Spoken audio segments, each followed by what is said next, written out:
आज 6 जानेवारी आचार्य जांभेकर यांची जयंती व मराठी पत्रकार दिन। वृत्तपत्र हे समाज परिवर्तन करणारे साधन मानले जाते।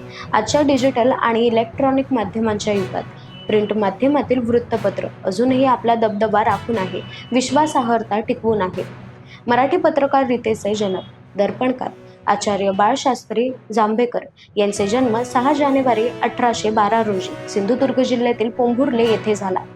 त्यांचे संस्कृत, मराठी, इंग्रजीसह अनेक भाषांवर प्रभुत्व होते।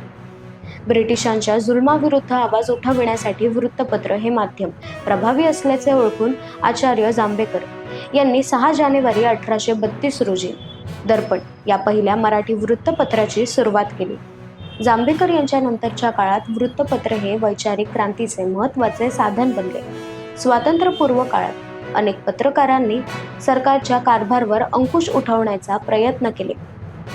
मराठी पत्रकार क्षेत्रात लोकमान्य टिळक, गो. ग. आगरकर, आचार्य अत्रे, बाळासाहेब ठाकरे, माधव गडकरी आदींनी आपल्या कार्याचा ठसा उमटवला। लोकनिर्धार चॅनलकडून आचार्य बाळशास्त्री जांभेकर यांना जयंतीनिमित्त विनम्र अभिवादन। त्यांच्या कार्याच्या स्मरणार्थ त्यांचा जन्मदिवस मराठी पत्रकार दिन म्हणून साजरा केला जातो।